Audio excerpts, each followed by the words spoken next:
Malchutecha, Numero Umoratecha, Yedaberu, Yedaberu.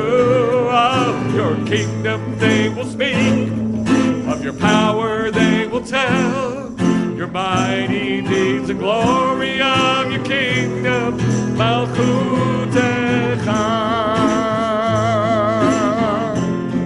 Malchutecha.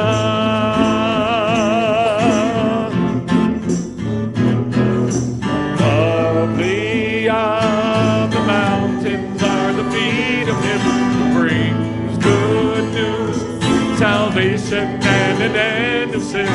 In that day he'll reign over all the earth. His name is one from now on and evermore. Kivod Malchutecha, Yomeru Umoratecha, Yedaberu, Yedaberu. Of your kingdom they will speak, of your power they will tell, your mighty deeds and glory of your kingdom, Malchutecha, Malchutecha.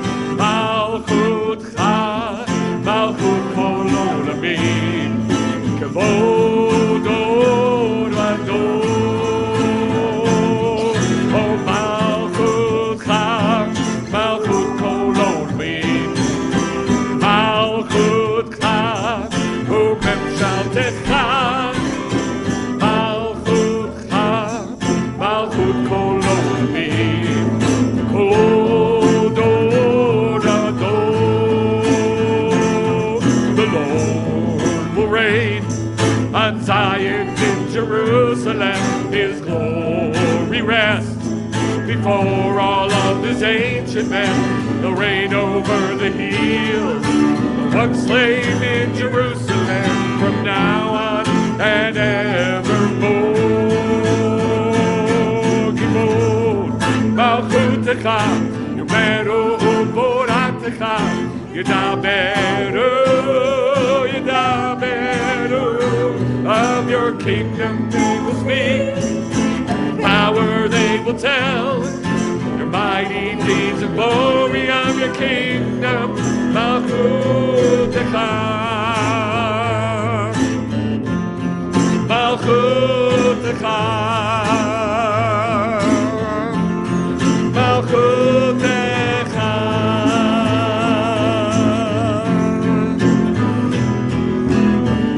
Are shaken and the mountains move. My love will never depart from you.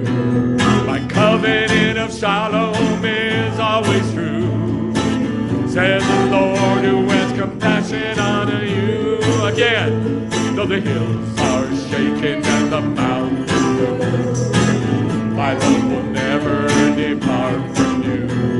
My covenant of shalom is always true, says Adonai who has compassion on you. Yerushalayim me'olah, Yerushalayim me'olah, Mother of freedom, Jerusalem above. In covenant of freedom, now you show your love. Yerushalayim, city of the King, praise for the freedom that your pictures bring. Children of kingdom, Jerusalem above. Oh, we'll be the children of the barren one. Sing, O barren who has no son, break forth in singing and shout to the one. For the children of the desolate womb, you'll forget the shame of your youth. Enlarge your tent and spread from your place. Stretch your cords and strengthen your stakes. Spread yourselves to the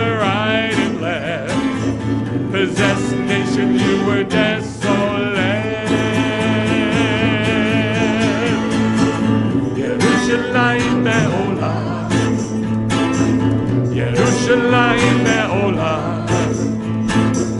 Mother of freedom, Jerusalem above, in covenant of freedom you show your love.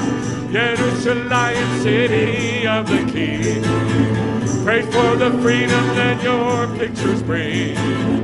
Children of kingdom, Jerusalem above, all will be the children of the barren one. Yerushalayim Me'olah, Yerushalayim Me'olah, Yerushalayim Me'olah, Mother of freedom, Jerusalem above, in covenant of freedom now you show your love. Yerushalayim, city of the King, praise for your freedom that your pictures bring. Children of kingdom, Jerusalem above, more will be the children of the barren one. More will be the children of the barren one.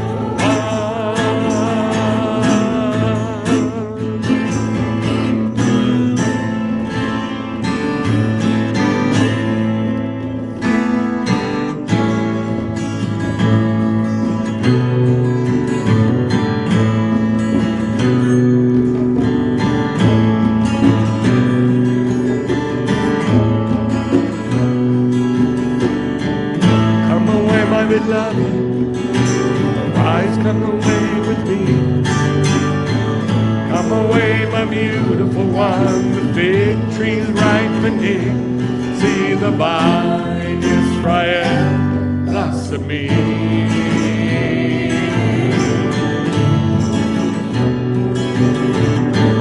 Children in the city, no man in the street. All your sons will be taught of me, great will be your peace. Kosatan, Kokatan, Kokala, sound of the bridegroom, sound of the bride in Jerusalem,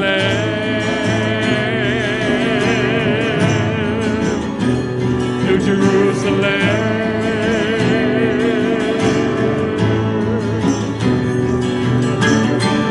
All your stones are set in green, foundation sapphire stone.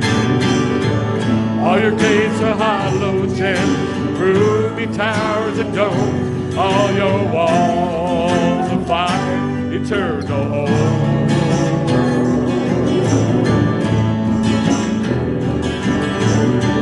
Holy city Jerusalem, descend to us out of heaven. Like a bride to meet her groom, the dwelling of God among men, God among his people without end.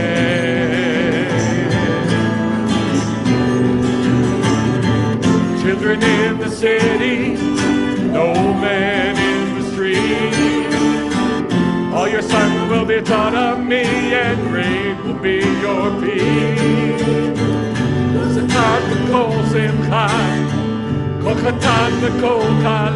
The sound of the bridegroom, sound of the bride in Jerusalem,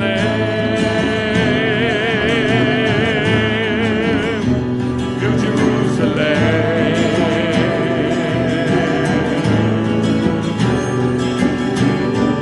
No more death, sorrow, woe, no idolatry, pain or woe. In the city where you set your name, we proclaim that you're all the same evermore.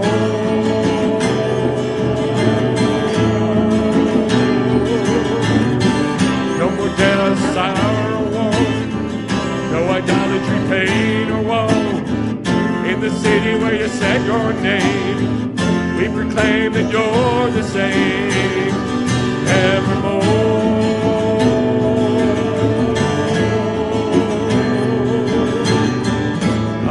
My beloved, rise, come away with me. Come away, my beautiful one. The fig trees ripening. See the vine, Israel, rise with me.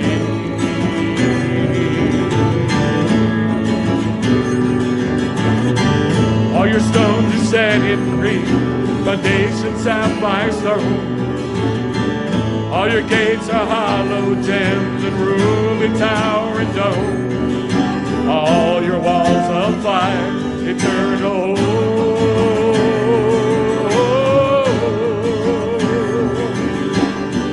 Children in the city, no man in the street. All your sons will be taught of me, great will be your peace. Kosasan v'kol simcha, kol chatan v'kol kala. Sound of the bridegroom, sound of the bride. Oh, in Jerusalem,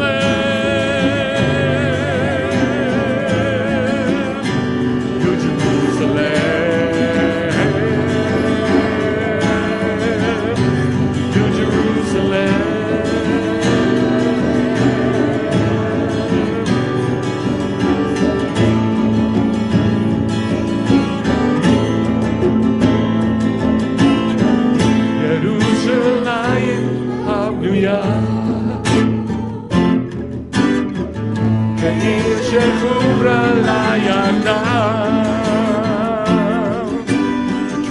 Let's stand, please, of the Lord. Let's stand, please. Peace within your walls, secure within your tower. I'll speak peace within you for the sake of the house of the Lord.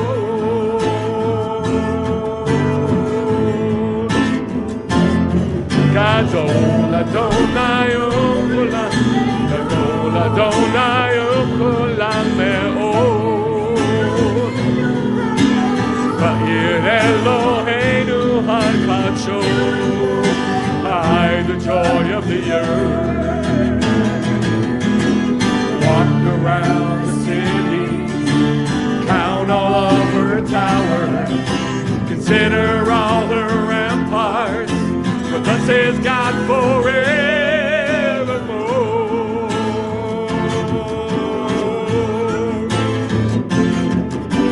Hey, Tiva, Birsonha, et Tzion, Tzion.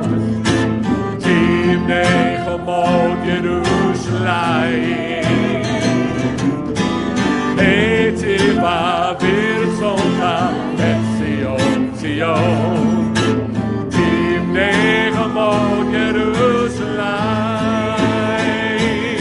How goodly are your tents, O Jacob, your dwelling places, O Israel.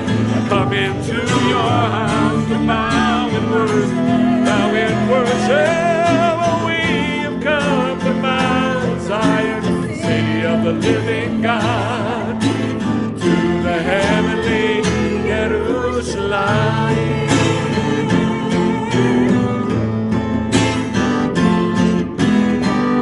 Yerushalayim habnu, Yerushalayim habnuyah. Yimshechu b'layadam, to praise the name of the Lord. Peace within your walls, secure within your towers. I'll speak peace within you, for the sake of the house of the Lord.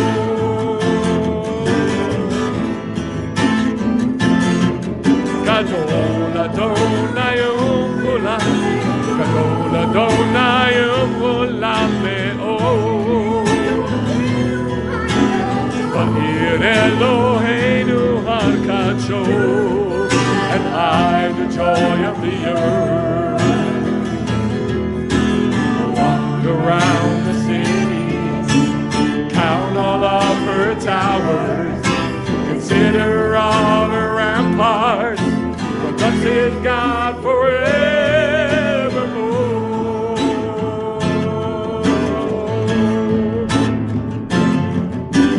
Hey, Birsonha, et Tzion, Tzion, Timnei Chomot Yerushalayim.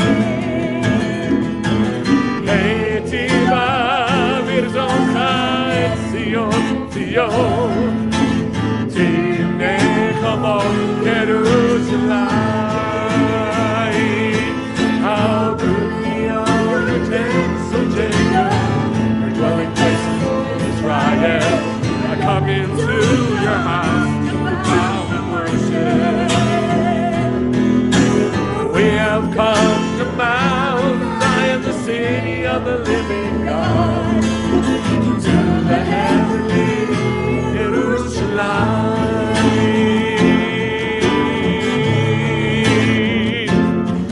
How goodly are your tents, O Jacob, your dwelling places, O Israel. I come into your house to bow and worship. We have come to Mount Zion, the city of the living God, to the heavenly Jerusalem.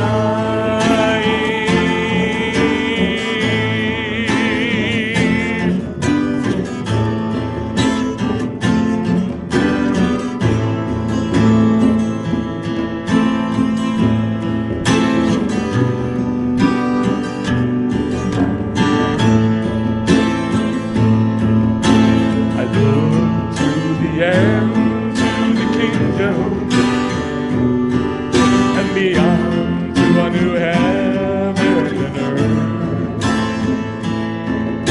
Your day and your city, we will see them like a bride adorned in beauty beyond words. Yerushalayim Me'olam, Jerusalem on high,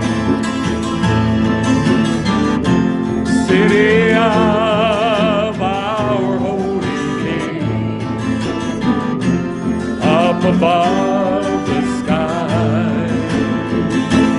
Adonai, to you our hearts cry. Send your kingdom, teach your wisdom, send your freedom. Let us see them all today. Bring your kingdom, teach your wisdom, send your freedom. Let us see them all today. Bring your day. Oh, bring your day.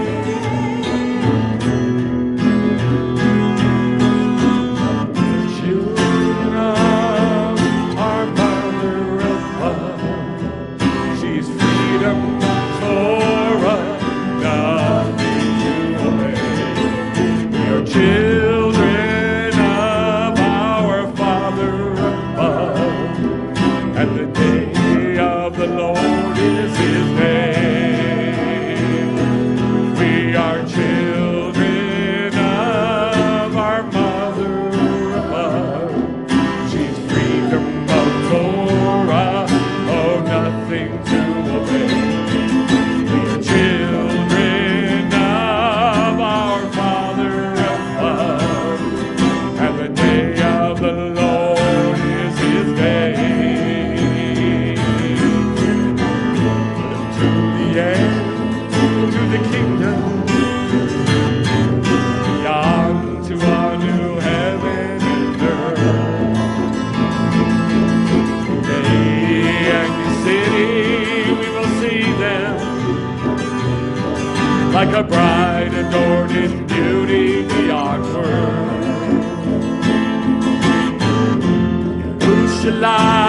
Yerushalayim Me'olam, Jerusalem on high, city of our holy King, up above the sky. Adonai, to you our hearts cry. Yerushalayim.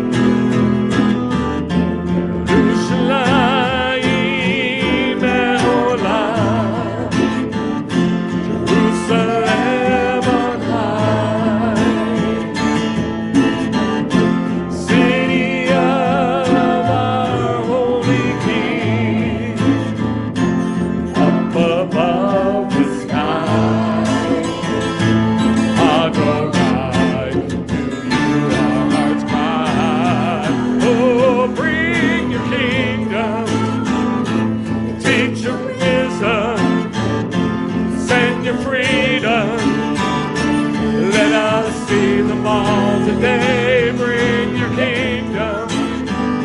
Teach your wisdom. Send your freedom. Let us see them all today. Bring your day. Yerushalayim. Yerushalayim me'olam. Jerusalem on high. City of our holy King. Oh, up above the sky. Adonai, you are our cry. Oh, bring your kingdom. Teach your wisdom. Send your freedom. Let us see them all today. Bring your kingdom. Teach your wisdom. Send your freedom. Let us see them all today. Bring your day. Bring your day. Your children. Your children of our mother above. She's freedom of Torah, nothing to obey. We are children of our Father above, and the day of the Lord is His day. We are children of our Mother above. She's freedom of Torah, nothing to obey. We are children of our Father above, and the day of the Lord is His day. Oh, bring your kingdom, teach your wisdom, send your freedom. Let us see them all today. Bring your kingdom, teach your wisdom, send your freedom. Let us see them all today. Bring your day. Oh, bring your day. Lord, bring your day.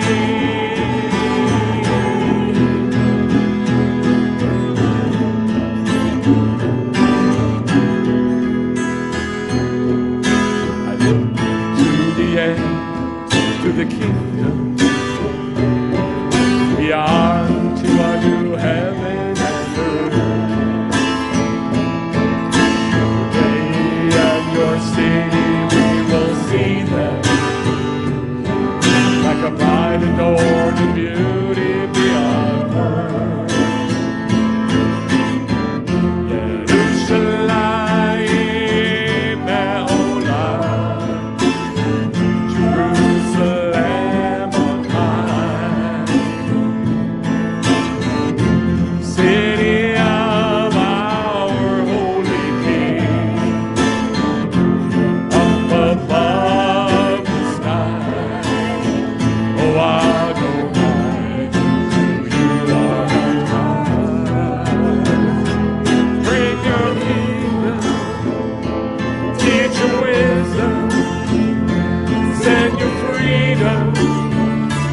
Let us see them all today. Bring your kingdom, teach your wisdom, send your freedom. Let us see them all today. Bring your day, Lord. Bring your day.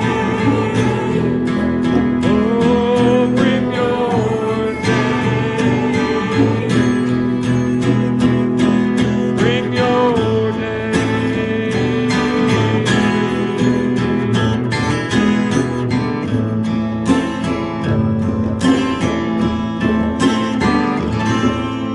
Thank you, Abba, for both the kingdom, your day, and the New Jerusalem after. I thank you, Lord, for bringing your vision, your understanding, your wisdom about both your day and heaven, eternity, the place that has no time and space, forever after the kingdom. I ask that you'd give us understanding and knowledge and wisdom. You put it there, so it's important to you, and I ask that you'd reveal to us wonderful things out of your Torah to see what's awaiting us. In the name of Yeshua. Amen. You may be seated.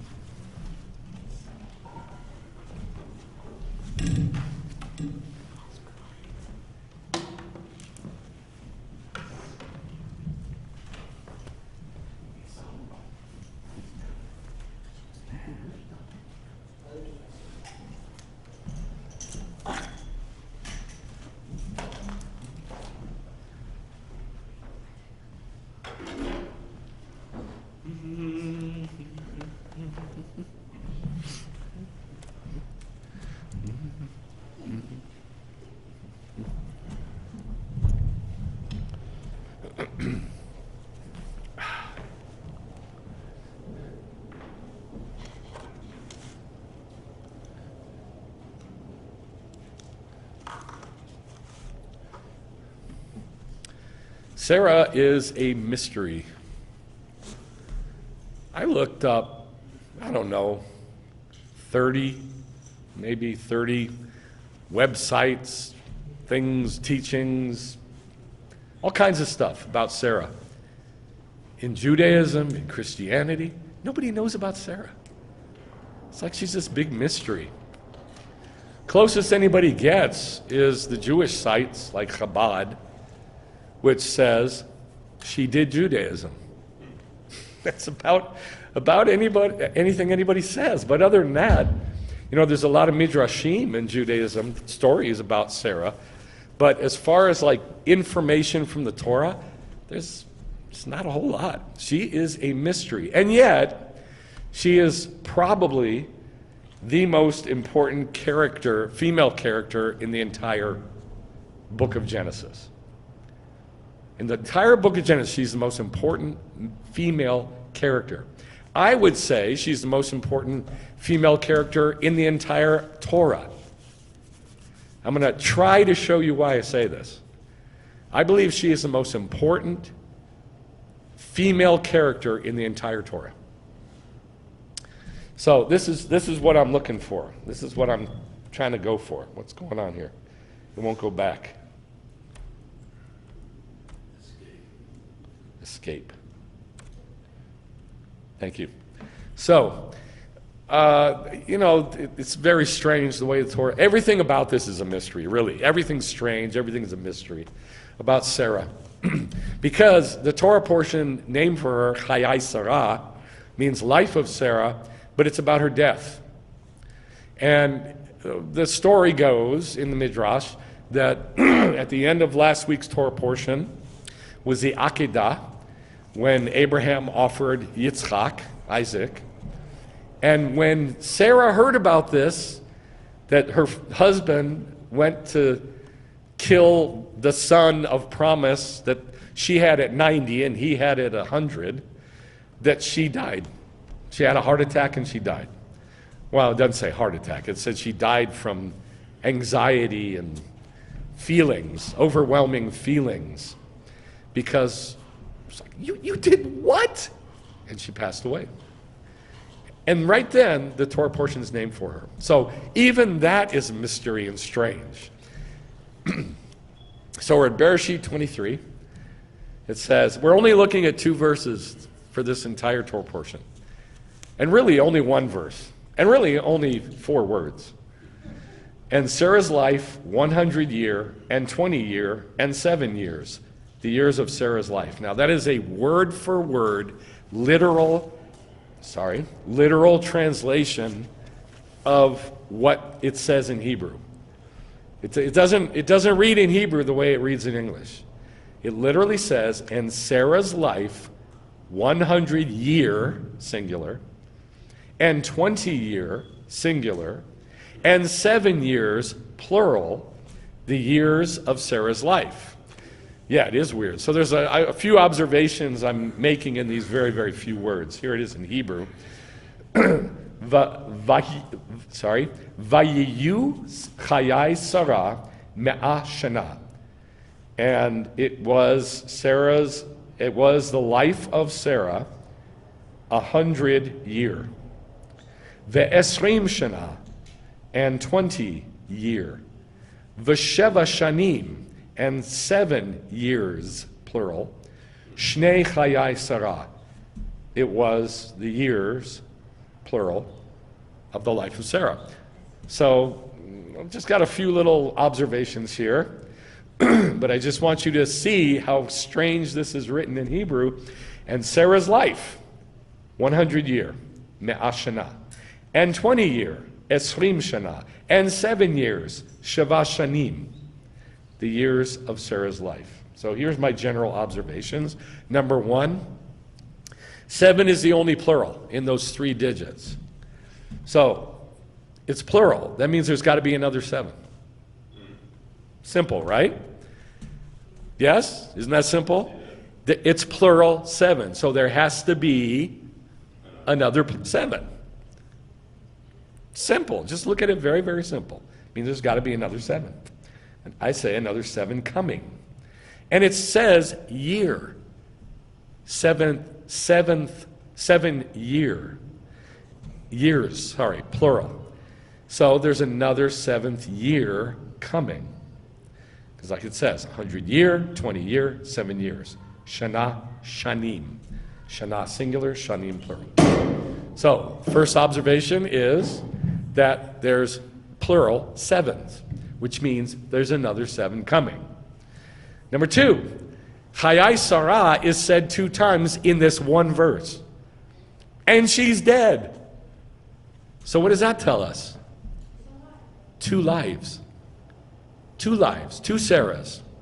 2 lives of Sarah. One then, and another one coming. Just like 7, another 7 coming.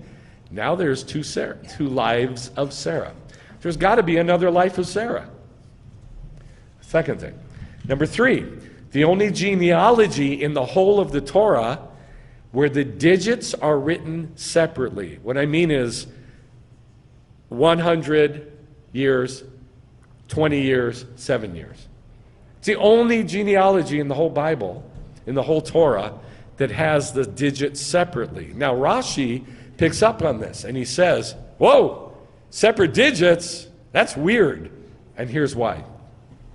And the life of Sarah was 100 years, and 20 years, and 7 years. The reason that the word years was written after every digit is to tell you what? Here's what's important. That every digit is to be expounded upon individually. In other words, 100 is a picture that we're supposed to learn from. 20 is a picture we're supposed to learn from. 7 is a picture we're supposed to learn from. Now, those are Rashi's words, and I think he's absolutely right. It's the only one in the Bible like this. So this is obviously very, very strange. It's got anomaly after anomaly after anomaly in the Hebrew, which you do not see in the English. Plus, she's dead, and it talks about her life. So a lot of weird stuff going on here. So I decided, I did this before where we picked apart 120 and 7, but this time I'm really going to pick it apart. We're going to look at it in detail. And then after that, there's another strange thing to look at. So if you get lost, you're going to get lost after we look at the digits, because it's from the New Testament, and it is very, very confusing. So let's look at the digits. Simple pictures. 100 years. What's 100 a picture of, you think? 1,000, right? That's how it works in Hebrew. 2 is a picture of 20. 20 is a picture of 200. 200 is a picture of 2,000. That's how it works. And all the rabbis say that. It's okay we do that. 20 years is a picture of 2 days. Just like 100 years is a picture of a day, the day of the Lord. 20 years is a picture of 2 days, which we'll look at. 2 days from the Messiah to the Messiah. It's exactly 2 days from Messiah to Messiah. 2 days, 2 Messiahs. Where does it say in the Bible that there's 2 Messiahs? Anybody know? Where it says, is this the one or should we read it? No, that's not it. But good guess. Good guess, but that's not it. There's only one where it literally says 2 Messiahs. It literally says that. No? Zechariah chapter 4. When Zechariah sees the vision of the 2 olive trees with the pipes going into a menorah, feeding their olive oil into the menorah, right? It says, Zechariah says, "Hey angel, what are the 2 olive trees?" And the angel says, "You don't know what these are?" And he goes, "No. What are they?" These are the 2 Messiahs that stand before the Lord of all the earth. So, 2 Messiahs, 2 days from Messiah to Messiah. And then, obviously, we've talked about this many times, 7 years.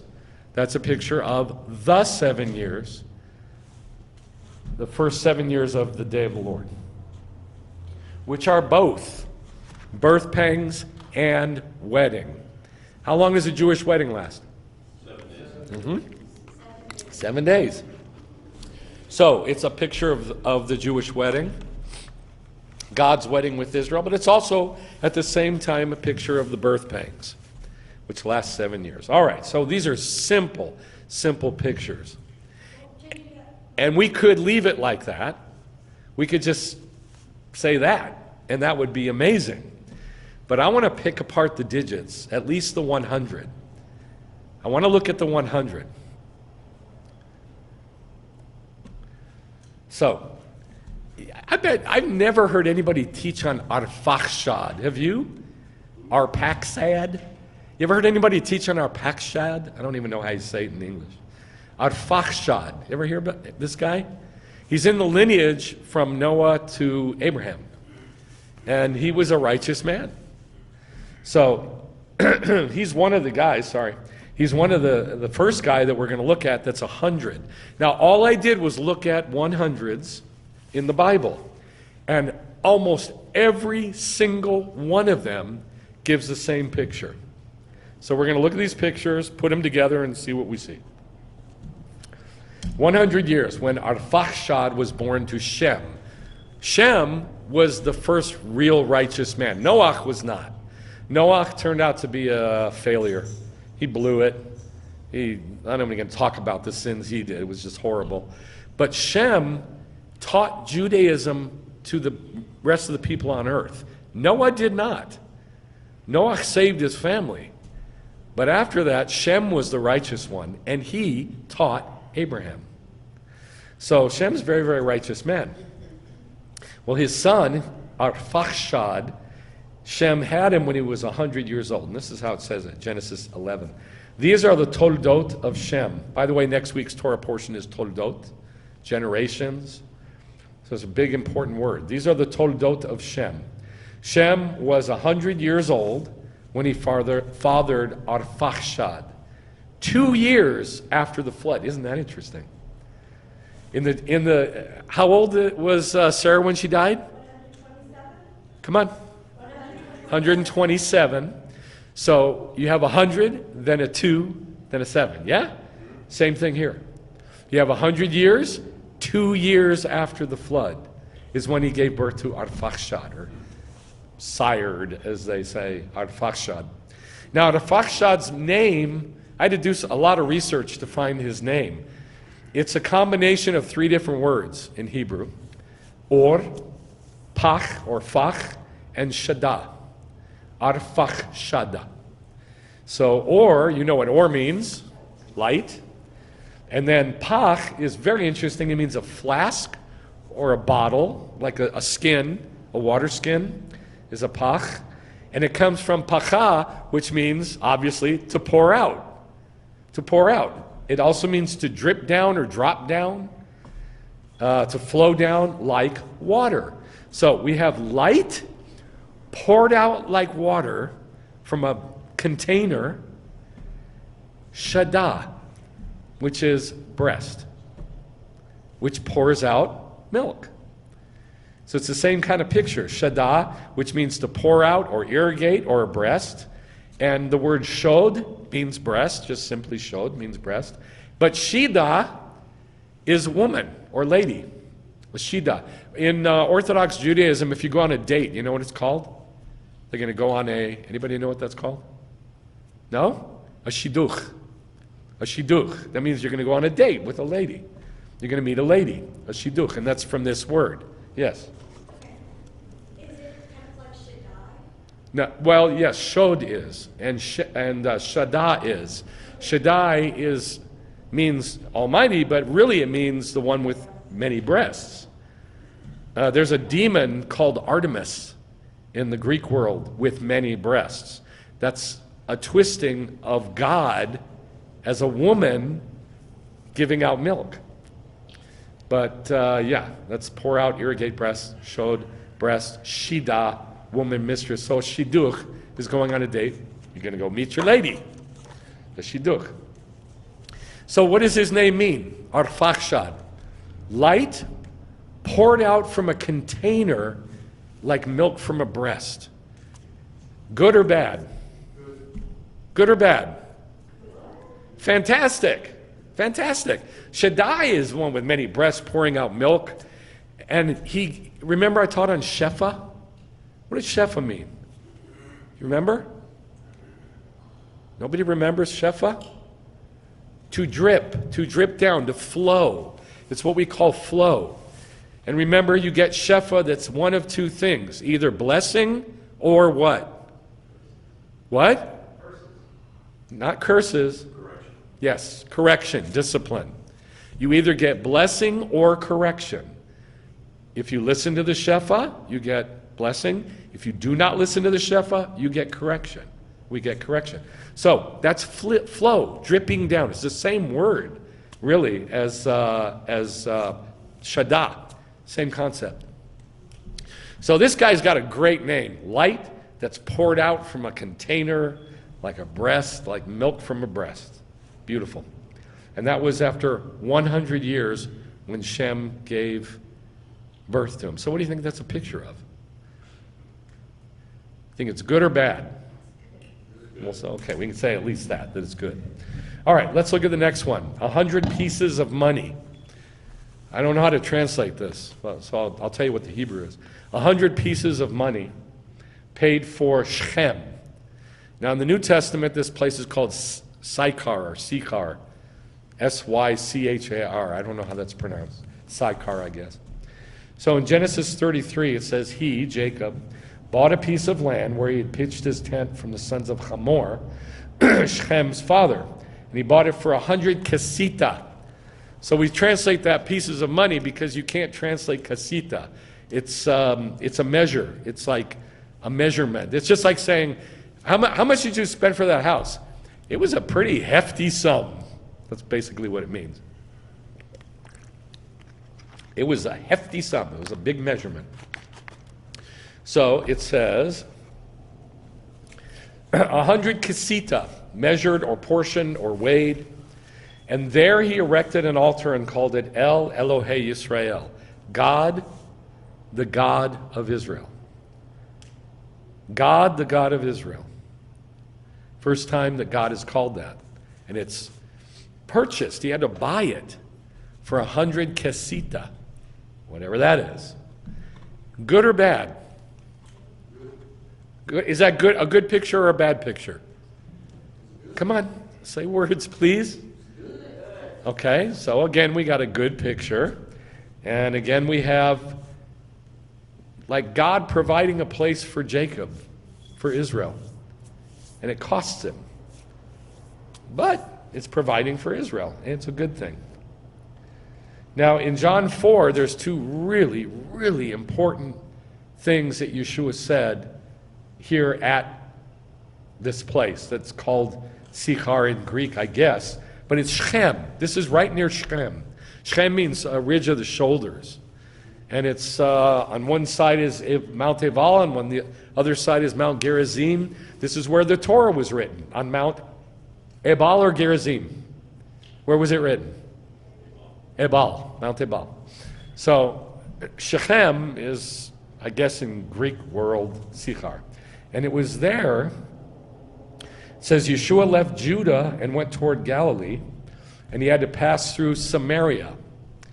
He came to a city of the Samaritans. Now, Samaritans are not good. I don't care what the world believes. There's no such thing as a good Samaritan. Well, I'm sure there was some good. There's good everywhere. But there's no such thing as a good Samaritan. Good Samaritan is, like I've said before, like saying a good Nazi. They were horrible, horrible people. They were a mixture of Jews and Syrians. Assyrians also. And Assyria came down, took Israel away, northern Israel, and seeded Israel with this disgusting Assyrian and Syrian demonology. And then sent them back to Israel and said, here, this is your land. Go do your idolatry there. And it flooded all of Israel with idolatry. That's where the bulk of the idolatry in Israel came from, was Samaritans. Later on, in the first century, then you read this ridiculous story, which is a ridiculous story. It's supposed to be a ridiculous story, where Yeshua says there was a good Samaritan. And I guarantee you, when Yeshua said that, all the Jews went, what? That's like saying a good Nazi. But he had a point, and it was a good point. But please don't think of Samaritans as good. They're horrible. So that is the background to these two really amazing statements that Yeshua says. So he says, he comes to a city of the Samaritans called Sichar, or Shechem. Near the piece of land Jacob gave to his son Joseph. How much did he spend for it? 100 kesita. Near the piece of land Jacob gave to his son Joseph, Jacob's well was there. And this is what he said, two of the things he said. The Samaritan woman said, Jews do not associate with Samaritans. That is really, really important. It's not a side issue, it is the issue. She says to him, why are you talking to me, Jew? You guys don't even deal with us. You Jews don't even deal with us Samaritans. And then he responds by saying, you don't even know what you worship. You don't even know what you're worshiping. We do. Because salvation is from the Jews, Samaritan. Now, that's the real story of the, quote, Good Samaritan. A Good Samaritan's only good if they go toward Judaism. A Samaritan's only good if they do what Yeshua said. Worship the God of El Elohei Yisrael, which was named right there, right where they're sitting. El Elohei Yisrael, God, the God of Israel. So, I'm going to ask again. Him buying this place for 100 kesita, good picture or bad picture? Okay, here's what we've seen. Shem gave his seed to Arpachshad at 100. It was to continue the seed of the Messiah, so there could eventually be Messiah. There could be Abraham, Isaac, Jacob, and then the Messiah, right?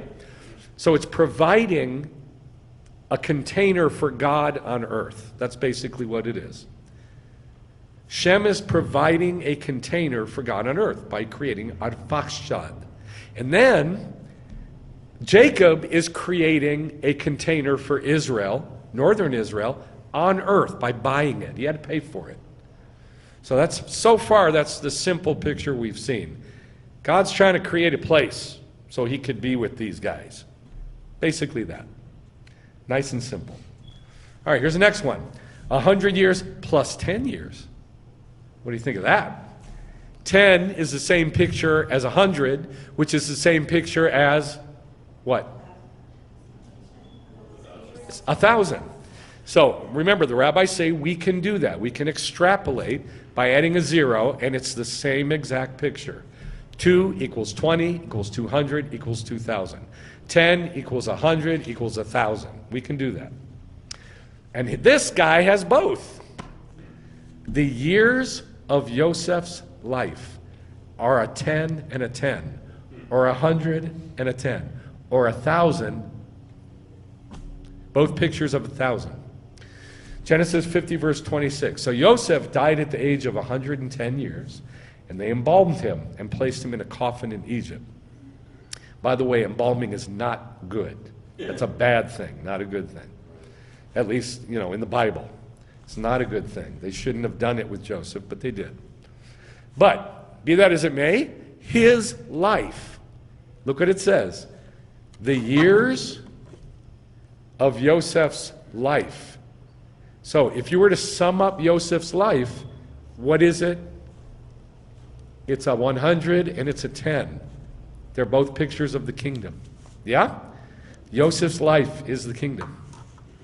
Keeping it super simple.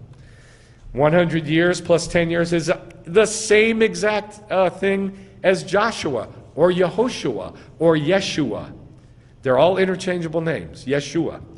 Joshua 24:29. Now it came about after these things that Yehoshua or Yeshua ben Nun, the servant of the Lord, died, being 110. Same exact picture. So think about this. The life of Yeshua equals the same thing that the life of Joseph equaled, which was what? The kingdom. The kingdom. So the life of Yeshua is the kingdom. The life of Joseph is the kingdom. So again, it's God creating a thing, a space, a place, an area, a construct, a shell, a container, so that he could be with those guys. That's all it is. 100 cubits is the length of heaven. This is the way I'm saying this. 100 cubits is the length of heaven. Now it's talking about the Mishkan. Why am I saying that's the length of heaven? How do we know it's a picture of heaven? Where is it in the Bible that the Mishkan is a picture of heaven? Where is that? Yes. Where does it say it? It's two places. You guys should know this one. So I'll show you. I'll tell it to you. You should know this one. Hebrews and Acts. Hebrews and Acts chapter 7. They both say the same thing. That God, when he told Moshe and he showed Moshe to create the Mishkan, he said, be very careful that you make it according to the pattern that you see, because it's a pattern of heaven. Okay? So you should know those two. One's Hebrews, one is Hebrews chapter 8, and one is Acts chapter 7. So we know that the Mishkan is a picture of heaven. So the length of it on the north and the south of the court, the outer court, is 100. That's the kingdom. So now we have the tabernacle itself equals what? The kingdom. So we have a guy's life equals the kingdom. Now we got another guy's life equals the kingdom. Now we got a place that was bought for 100 equals the kingdom. And we got this guy Arphaxad who's a picture of the kingdom. So what we're seeing over and over again is that God is creating a space for these guys so he can be with them. So we have this in several places. Exodus 27:9, Exodus 38:9 and 11.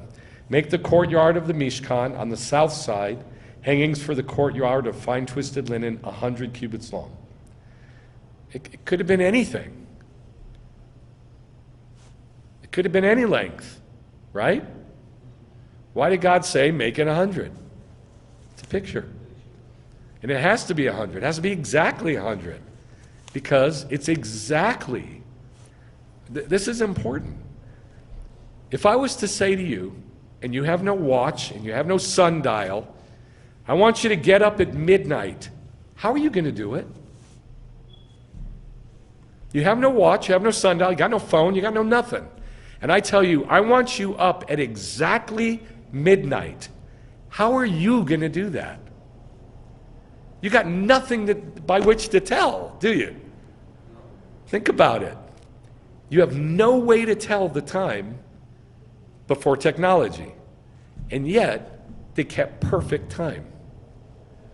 So the reason that God said, I want it exactly 100, is because the kingdom is exactly 1,000 years long. It's not about 6,000 years exactly until the kingdom comes. Not about 6,000 years.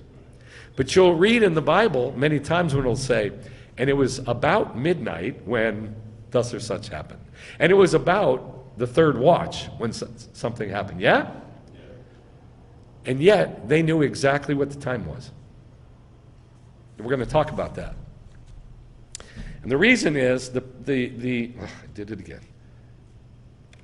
The precision with which God made the pictures had to be made exactly with that precision. And well, the length and the width of the Mishkan is another one. But the width is not a picture of the kingdom. The length is. The length is. So, same thing in Exodus 38. He made the courtyard for the south side, the hangings of the courtyard, fine twisted linen, 100 cubits. For the north side, 100 cubits. Now, we have the same exact picture, only bigger. But it's not the temple. It's not the temple. It's Solomon's house, his own house, that he built in Lebanon. Now, I don't know if you remember this, but I taught about Lebanon. The Lebanon in the Bible, if you read the word Lebanon, it means heaven. It just means heaven. Why? Because it's the highest mountain there. It's white, which is Lebanah, which is why it's called Lebanon. And it has the biggest trees on it, the cedars of Lebanon. So it's a picture of heaven. And it was from that wood in Lebanon, on Mount Lebanon, that the temple, the house of God, was made. But also, Solomon's house was made. Now, the temple was not 100 cubits long. It was 60. But then Solomon built his own house, and it was 100 cubits long. So think about this. Solomon's house, not God's house. Solomon's house is a picture of the kingdom, because it's 100 long. Not God's house, Solomon's house. Solomon is who? The king of Israel, the son of David. He's a picture of the Messiah. And as we saw with Joseph, and as we saw with Joshua, the life of the Messiah equals the kingdom. So here, Solomon's house equals the kingdom. 1 Kings 7, he, Solomon, built his house of the timber from Lebanon. Its length was 100, its width 50, its height 30, on 4 rows of cedar pillars. So his length of his house equals the kingdom. Same picture. Now, let's talk about the house of God, the Mishkan again. We're going back to the Mishkan. The Mishkan itself was not 100 cubits. That's this little tent inside the big court. How long was the Mishkan itself? How many cubits long was it? Anybody know? The Holy of Holies was 10. The holy place was twice as big, 20. So the length of the Mishkan was 30. That is not a picture of the kingdom. But it is. Because the bases underneath were 100. That's what it says about the talents of silver collected for the bases. In Exodus 38. Hold on just a second. The 100 talents of silver were used for casting the bases of the sanctuary and the bases of the veil. 100 bases from the 100 talents, 1 talent per base. Where'd they get these talents? From Israel. They did the collection from Israel. They got 100 talents of silver, and from those they created the foundation of God's throne. Okay? Yes? You could say the 60 would be at 60 on the west, and the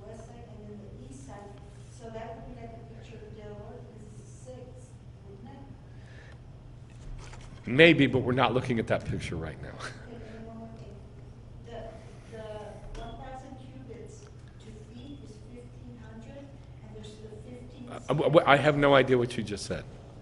The conversion of 1,000 cubits to feet. You can't do that. You can't do cubits to feet. You can't. It's like a very, very weird, it's like 1.573 feet or something like that. It is not precise, it's not clean, and there's nowhere in the scriptures where it uses feet. So it's not a picture. We never use a different measurement except for what's in the scriptures. Okay, so the bases of the house, the Mishkan, are 100. So we have 100 length of the court, plus we have 100 for the house itself, the base, the foundation. Same picture over and over again. Now we come to the big one. This is my favorite. I love this picture. I love it. And I haven't really heard anybody teach on it, but this is a big one. 100 men with Gideon. There were 100 men with Gideon, and they all acted out the resurrection. And it's very weird the way they did it. This all has to do with the watches. So we're going to talk about the watches. And there's a big machlochet, a big argument in Judaism. Was it 3 watches at night or was it 4 watches at night? Because it never says in the scriptures. And it never says in the Jewish writings which it was. So they have an argument. Was it 3 watches or 4 watches? And we're going to talk about this. We're going to look at it. So I'm titling the next few slides, Round Midnight. Round midnight.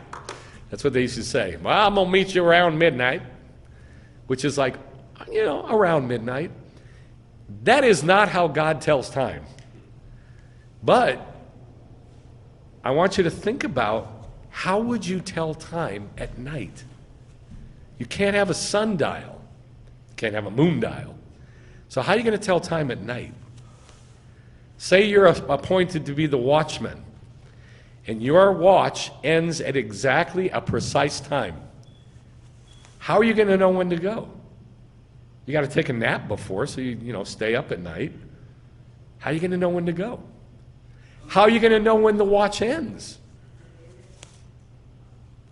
So I want you to think about this. Now, in Judges chapter 7, it talks about Gideon, and he's scared, and there's like 1,000,000-man army down in the valley of Midianites and other peoples. And after God convinces him that he could go with only 300 men, he's got 100 with him, but there's 200 others. With only 300 men, he's going to go kill this 1,000,000-man army. Who else did this with 316 men? Avram, right. He had either 1 or 316 with him. Remember? So, Gideon does the same thing. He goes with 300 men and him, and they defeat a 1,000,000-man army. But the way they do it is very, very weird. So, here's what it says at the end of the story. He put shofars and empty pitchers into the hands of all these 100 men that are with him, with torches inside the pitchers. So obviously these got to be big pitchers. And he's putting a lit torch inside the pitcher, so you can't see the light. Gideon and the 100 men with him came to the outskirts of the camp at the beginning of the middle watch. How do they know it's the beginning of the middle watch?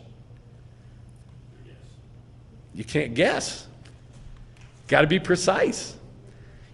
You can't tell by the stars either, because you'd have to be incredibly precise about the placement of the stars, which change throughout the seasons and change throughout the months. Can't use the moon. You can use the moon for days, but you can't use the moon for hours, because it doesn't change enough in a few hours, in 3 hours, to say, I can tell that we're 3 hours later Exactly 3 hours later. Can't do it with position in the sky unless you've been doing it for many, many, many, many years, which is a possibility. That's the only thing that's a possibility. But I don't buy it. You're right. I don't buy it. I don't buy it. So, obviously, there was some way to tell time at night. The sages never say, except for one thing, which we'll get to. So, they got these big pictures, they got these torches in the pictures, and then it says, at the beginning of the middle watch, he comes to this gigantic camp, when they had just posted the watch. When they had just posted the watch. In other words, it's exactly the end of one and exactly the beginning of another. Yeah? And they blew the shofars. Where'd the shofars come from? So they got, in one hand, they got shofars, and what's in the other hand? A pitcher with a lit torch in it. So they blow the shofars and smash the pitchers, and that defeated a 1,000,000-man army. So, what is this a picture of? Why would he tell them to do this? To blow shofars and smash pitchers with lit torches in them. So let's talk about time. So what you find if you look it up on the internet, you only find one thing and one thing only. And everybody says the same thing, and everybody copies everybody else. They say Jewish time was 3 watches. The beginning watch, beginning of the watches from 6 to 10. The middle watch, this one that we're talking about, from 10 to 2. So what time did Gideon come to the camp? Exactly 10. End of one watch, beginning of the other. It's the middle watch. So what time is it? It's exactly 10. If what they're saying is true. And everybody says this. Jews, Christians, everybody says this. The middle watch is 10 to 2, and the morning watch is 2 to 6. But in Roman time, and this is what everybody says, in Roman time, it was 4 watches. And they even have names. They're called evening, midnight, cockcrow, and morning. Not a single source says, quotes a source from Rome, where it says, we call these watches evening, midnight, cockcrow, morning. Not one. Not one. If you can find one, you got to show me, because I haven't found any. This is not from a Roman source. These are Christian commentators and Jewish commentators, later Jewish commentators, that go, oh, yes, it's so obvious there's 3 in Jews world and 4 in Christian world, 4 in Roman world. I don't buy it, because I don't see a source from Rome saying it. So I don't buy it. So I'll show you where they get these names. Evening, midnight, cockcrow, morning. Just take a guess. Where do you think they get these names from? Christ. Doesn't that make sense?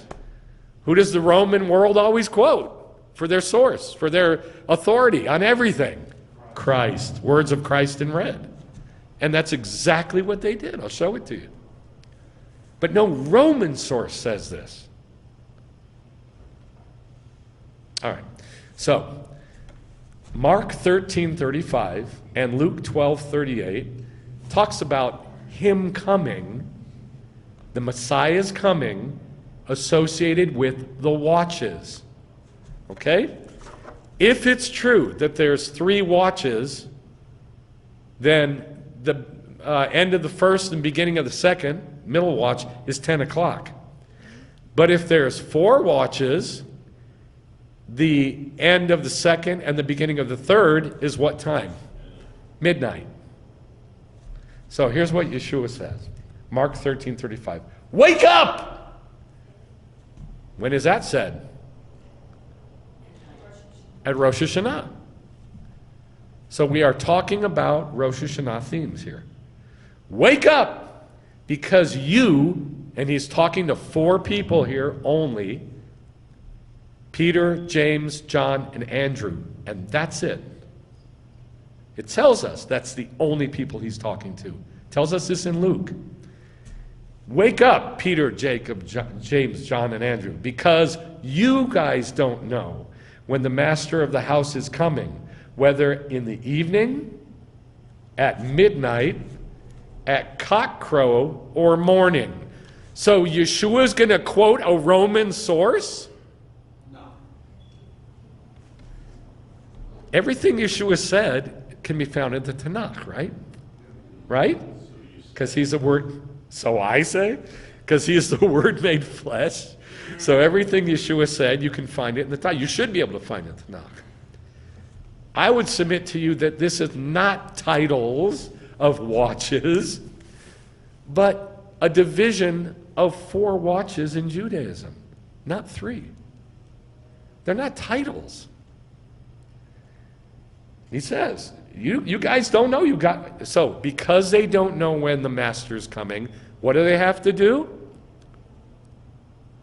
Oh boy, I'm losing you. Because Peter, James, John, and Andrew don't know when the master is coming, what do they have to do? Not stay awake. It doesn't say that in Greek. It's an imperative, emphatic. Wake up. They don't have to stay awake. They ain't even awake. So how are they going to stay awake? They got to wake up first so that they can what? Wow. So they can what? So they can know. So that they can know at what time the master is coming. All right? Now we get some more clarity in Luke 12:38. It's a parallel passage. Look how it says it here. It doesn't say it the same way. You don't know when, you need to wake up because you don't know when your master is coming. Whether he comes in the second watch or in the third. What's the division between the second and the third? Here. No. What's the division between the second and the third? What's the division? The end of one, beginning of the next. What time? Midnight. I would submit to you that's what he's saying. He's saying, your Lord is coming at midnight, period. And you're supposed to know that. Okay? This is what I'm submitting to you. Now, here's the machloket. Here's the argument between 3 and 4 watches in Judaism. Judah HaNasi, that's Judah the prince, the one who actually compiled the Mishnah, he said that there were 4 watches.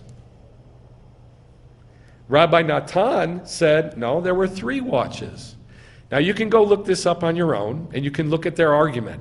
But I would warn you, do not read the commentary.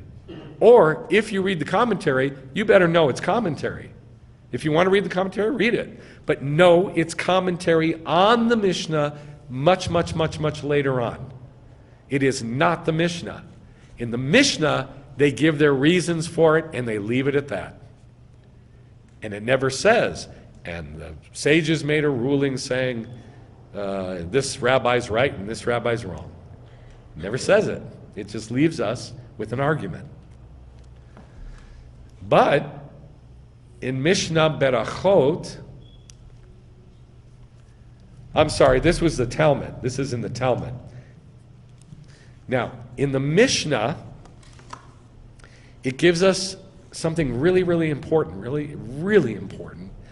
And that's why it's at the very beginning of the Mishnah. Mishnah has 6 orders. That means divisions. The very first order is Zeraim, which means seeds. Is that correct? And the very first tractate of the first order is called Berachot. It's the very first tractate in the whole Mishnah telling us how to do Judaism. So it better be right. Make sense? It's the beginning of the book. It better be right. Everything's founded on it. Look what the address is for what I'm going to read to you. 1:1. It's the very first verse of the very first chapter of the very first tractate in the entirety of the Mishnah. And here's what it says. All sages. So it starts with an agreement where everybody says this. All the sages say it. Can't argue with it. All sages said that the things to be done with a time limit, like saying the Shema, eating terumah, and it gives other examples, anything with a time limit that it says, you shall do this in 2 days, or you shall do this, leave it over for the third day, anything like that gives you a time limit in the Torah. Look what it says. Must be done by midnight, not by morning. By midnight. And this is 1:1 in the first chapter of the first tractate of the Mishnah. Pretty important stuff, yeah?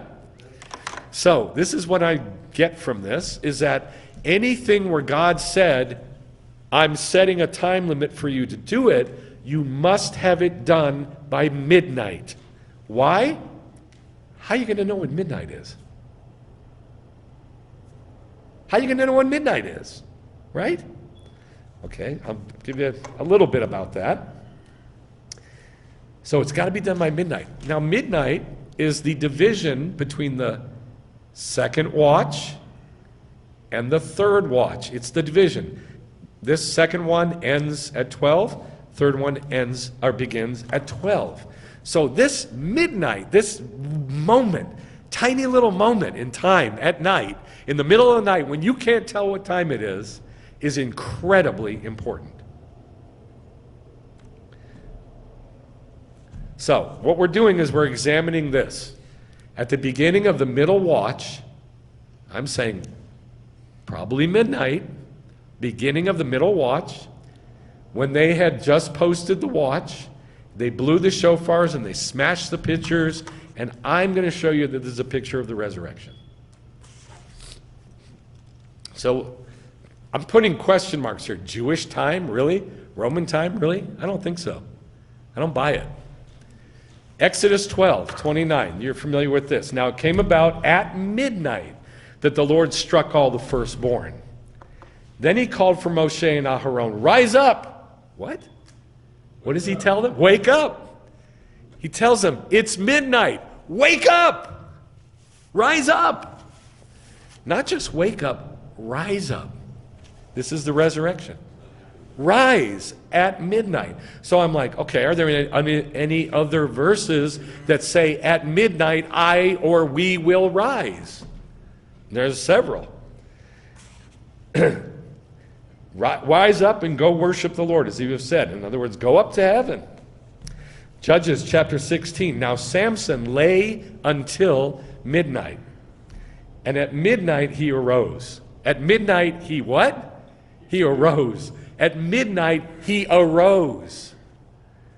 And he carried them, the doors of the gates, these are huge, huge things, maybe 1,000 pounds. These huge things, he put them on his shoulders and he carried them to the top of the mountain, which is opposite Hebron. Guess what Hebron is a picture of in Judaism? Hebron, where Sarah was buried. Nobody knows what Hebron is a picture of? Heaven. Heaven. And he takes these huge things, the doors of the gates, and he carries them up the mountain at midnight to the top of the mountain opposite heaven. So I take this as a picture of Yeshua carrying his people up to God. This is a picture of the resurrection. Lamentations 2. Arise, shout out in the night. And by the way, this is the word roni, which means a happy shout, not a sad shout. Wake up, arise, shout out in the night at the beginning of the watches. Oh, at the beginning of which watch? We're not told. At the beginning of the watches. So most people think it's the first one. It doesn't say that. It just says the beginning of the watches. It could be the beginning of the first, the second, the third, or the fourth. We don't know. Doesn't tell us. Except that we have a picture that repeats over and over and over.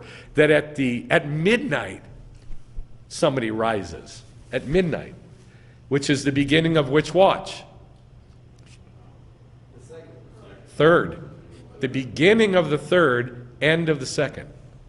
Beginning of the third watch. Remember, Yeshua said, you don't know when he's coming, whether it's the second watch or the third watch. Well, the division between the second and third is midnight. All right. Job chapter 34. This one's amazing in Hebrew. Oh my God, it's so rich. It's just amazing. It's like reading a novel. So I've tried to add some of the meanings of the Hebrew in here. In a moment they die, and at midnight people are shaken and pass over, and the mounted up and soaring ones are taken away without a hand. Now, if you were in a church and you read that, everybody would say, oh, it's the rapture. That's right, it's the resurrection. Not rapture, resurrection. But it's the same thing, just different word. Biblical word is resurrection. But look at the words here. At midnight, people are shaken, like, when you shake somebody awake, shaken bones, because they're all dust and bone, shaken and pass over. This is the word for Hebrew, ivri. They pass over. They pass over from death into life. The mounted up and soaring ones, they're flying away, are taken away without a hand. You can't see them being taken, but they're being taken away. This is the resurrection. And what time does this happen? At midnight. End of the second, beginning of the third watch. Psalm 119, look at this. Simple as it could possibly be. At midnight I will rise. It doesn't get any simpler than that. And that's what I say. At midnight, I know I'm going to rise. I know I am. I know that the resurrection is going to be exactly at midnight. Now, here's the question, and there's lots and lots of commentary by the rabbis about this. How did David know to get up at midnight? There's no such thing as a timepiece. So how did David know that it's midnight? And there's lots of midrashim about it. And they all say the same thing. That at exactly midnight, a wind would blow through his curtains and his window and call to him to get up and worship God. What's the word wind in Hebrew? Ruach. Ruach. And so the rabbis say, how did he know what time it was? Baruach HaKodesh. By Holy Spirit. And I would submit to you that the way that the watches were set up still depended on the Holy Spirit waking that priest up and saying, okay, it's time to start your watch. And I believe that's what happened. Why not? He did it with everything else. So, Matthew 25. Now maybe it should make some sense. Matthew 25. Now while the groom was delaying, they all became drowsy and began to sleep. But at midnight there was finally a shout. Wake up! Behold, the groom, come out to meet him. So, this to me, it couldn't be any clearer. I know this is a parable in Matthew 25. He's telling a parable. But he's telling a parable according to Jewish understandings, which is, at midnight we will rise. End of the second, beginning of the third watch. So I would submit to you that it is not 3 watches in Jew world and 4 watches in Roman world. It was 4 watches in God's world. That's the way he set it up. And the Romans took it and corrupted it, just like every other thing in Judaism. So that's what you can believe that or not believe that, but you can definitely see the picture that at midnight we rise, and that's what Gideon did. So what did Gideon do? Gideon had 100 men, 100, picture of the kingdom, and at the beginning of the watch, at the beginning of the kingdom, the pitchers are smashed. What are pitchers a picture of? Human bodies, right. It says that in Corinthians. We are vessels of clay. So a pitcher, a clay vessel, is a human body. And it's smashed, and what shows up? Light, a torch. That's why he had them do it. Because right at the beginning of the kingdom, they blow the shofars and smash the pitchers, and the light shows up from our dead bodies. That's the resurrection. So that's what I believe. And you know, if you never thought about it before, there should be a verse that says that the day of the Lord, the kingdom, the seventh day, is like a watch in the night. Because the watch in the night is the moment of the resurrection, midnight. And that's what it says. For 1,000 years in your sight are like, yesterday when it passes by, one day, or like a watch in the night. That's the resurrection. When he comes for the resurrection. And 2 Peter says the same thing. But do not let this one fact escape your notice, beloved, that with the Lord 1 day is like 1,000 years, but the day of the Lord will come like a thief, not the Lord. So he applies Psalm 90, verse 4, to the day of the Lord, just like all the other rabbis. And so I want you to see that 100 is very clearly a picture of the kingdom. We have all this evidence to show it. So we have 6 days, and then the seventh day, which is 1 day, which is 1,000 years long. It's God's day. So now this should make more sense. Jewish time has 4 watches. Jewish time has the end of the second watch, beginning of the third watch is midnight. And the Holy Spirit comes then. Just like he came to David. Holy Spirit comes and says, wake up, David, come up and pray. Time to pray. Come up in the resurrection. And that's why it is like a watch in the night. Okay, so now we've done with 100. We got 20. We got 7. Those are easier, so we're not going to spend much time on it. But I'm assuming you know that 20 years is a picture of 2 days. But what 2 days? I said from Messiah to Messiah. And in case you don't know this verse, you should know it. It's the only one that really says it's 2 days until the resurrection, 2,000 years. Hosea chapter 6. Come, let's teshuv, return to the Lord, for he is torn, but he will heal. He is wounded, but he will bandage. He will revive us after 2 days. He will raise us up on the third. Now, Yeshua died in the year 4000, the end of the 4th day. It's exactly 2 days from 4,000 to 6,000. So, after 2 days, he will raise us up on the third. At the very beginning of the third watch. At the very beginning of the third day. At midnight, right. Midnight Jerusalem time, exactly. All right. Now we're coming to the part that if you get lost, you're going to get lost. So try not to get lost, because this is weird. It's just strange. But I have to bring it up. I have to talk about it. I looked at many sites on the internet, and they all basically say the same thing.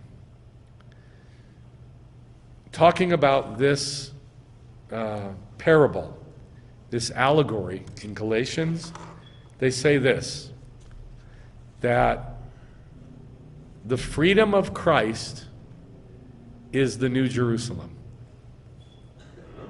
That's what it says. They all say the same thing. That the church is the New Jerusalem. And you have 2 covenants here in this allegory. One is the Jews who are in bondage, and the other is the free people who are Christians, and their mother is the New Jerusalem, the church. They all say the same thing. I looked at dozens. And you can do the research yourself if you don't believe me. But they all come down to the same thing. And by the way, one of the writers of them is a Jew. He's Catholic. He's a good writer. And he was very impassioned about this. But it's wholly and completely wrong.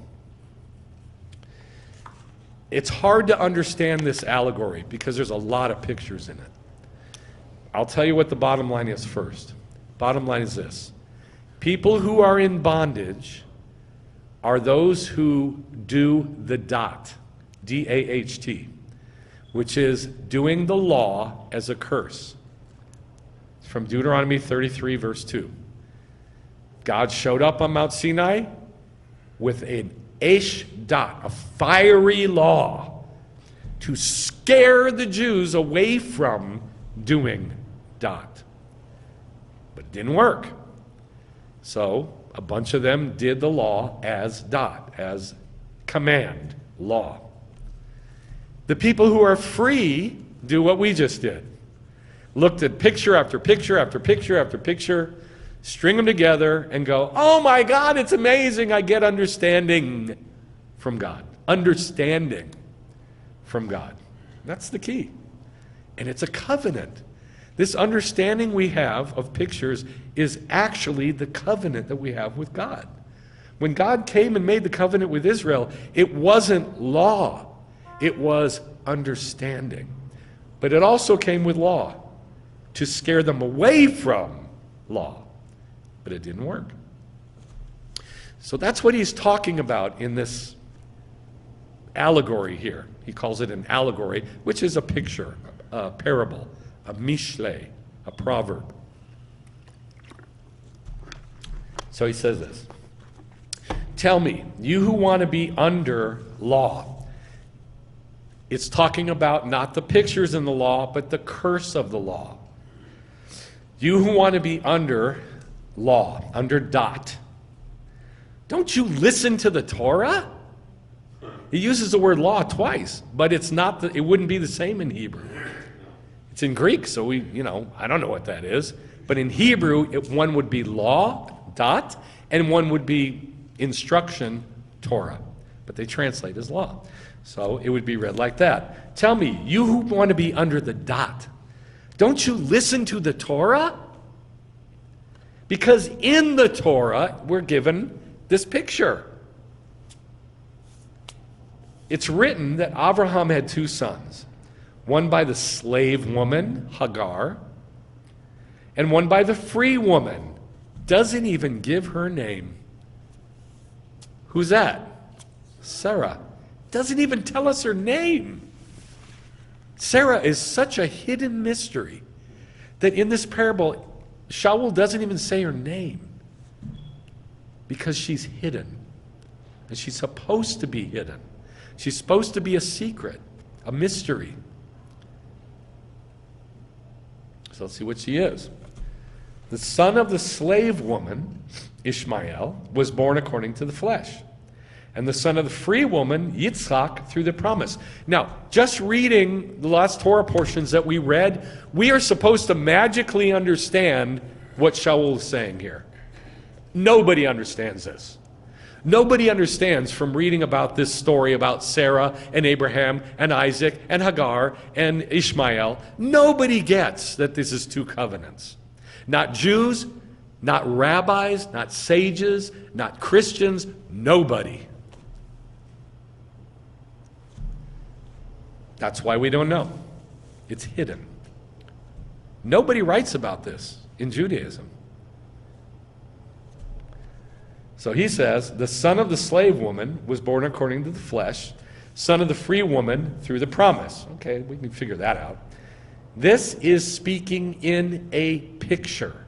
We are supposed to know what this is a picture of. For these women are two covenants. Where did you get that from, dude? Where does he come up with this? It's got to be in Jewish doctrine for him to say it, right? He can't just say whatever he wants. It has to be Jewish doctrine. That these two women, Sarah and Hagar, are two covenants. They're a picture of two different covenants. One from Mount Sinai, the curse of the Torah, giving birth to children who are to be slaves. Hagar is Mount Sinai. But I thought Mount Sinai was a good thing. Isn't that our freedom, our covenant? That's when God gave us our ketubah, and it's our betrothal. It's when we became married to God. It's fantastic. He says it's Hagar because of the dot. This is what the rabbis write about, and they write a lot about it, the dot. God showed up on Mount Sinai with two things. He showed up with a ketubah, and he showed up with a rod to spank. And everybody asked for the rod to spank. Nobody asked for the ketubah except Moses and Aaron. Everybody else said, no, no, no, no, no, no, get away from us. For these women are two covenants, one from Mount Sinai, that's the curse of the law, giving birth to children who are to be slaves. Hagar is Mount Sinai. And now he puts another picture, corresponds to Jerusalem. And now he puts another picture, which is the present Jewish people. That's a lot of pictures laid one on top of the other. And it's in the New Testament. And we're supposed to know what it means. So, corresponds to the Jerusalem of this age. That's Yerushalayim Shel Matah. It means Jerusalem below. And she's enslaved with her children. She's enslaved with her children. But the Jerusalem above, that's the church in Jesus Christ. I can see why people would go there with this like that. I get it. Because this is really complicated. You got picture on top of picture on top of picture on top of picture. Why not just say what you mean, Shaul? But he doesn't, because he's teaching as a Jew. Jews never, ever do that. We give a picture and then we explain it. So that's what he's doing here. He's putting picture on top of picture, and it gets very complex. The Jerusalem above, Yerushalayim Shel Matah, is free. She is our mother. For it is written, and now he quotes Tanakh, Isaiah. Rejoice, barren one, you who do not give birth. Now, all the rabbis know this passage in Isaiah is talking about the one who couldn't give birth, which is Sarah. And yet, God tells her, you're going to have a lot more kids than that one over there who could give birth, Hagar. So this passage in Isaiah, all the rabbis know this. All of the Jews know this. That this is talking about the two women, Sarah and Hagar. We get that. That's kind of easy. Rejoice, barren one, you who don't give birth. Why? Break forth and shout, you who are not in labor, because the children of the desolate one, Sarah, are more numerous than those who had a husband. Okay? Still doesn't say her name. Sarah. So then, brothers and sisters, we are not children of a slave woman, but of the free woman. So what the heck is he talking about? He never comes out and says what he's saying, what he's talking about. What he's talking about is the word dot and Torah. That's what he's talking about.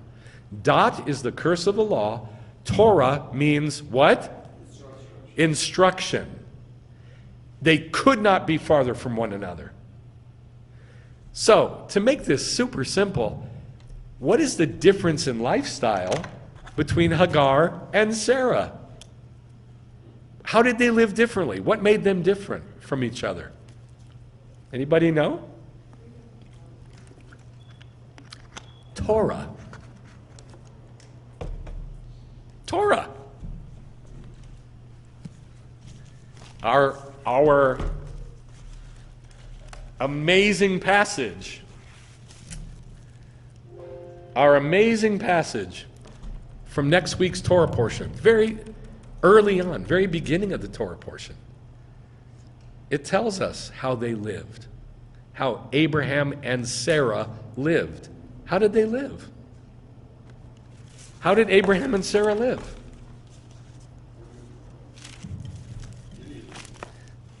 They did Judaism. You think Hagar did Judaism? She's in bondage. She's a slave woman. She's an Egyptian. She hates Sarah. And she mocks Sarah, which is kind of the point of the whole parable.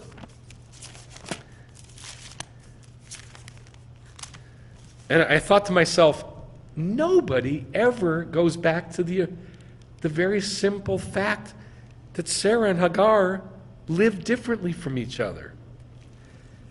Genesis 26:5. Well, 4. He's talking to Isaac. God is talking to Isaac. I will multiply your seed as the stars of heaven, and will give your seed all these lands, and by your seed all the nations of the earth will be blessed. Why? Because Abraham listened to me, kept my mishmarot, my watches is what that means, by the way. Mishmarot means watches.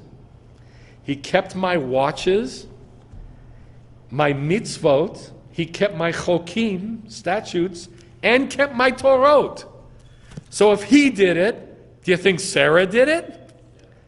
All the rabbis say Sarah kept Judaism with her husband Abraham because he taught it to her. When he learned it, he then taught her, creating for us the foundation of a family. The man hears from God, and then he teaches Torah to his wife. And then she teaches him.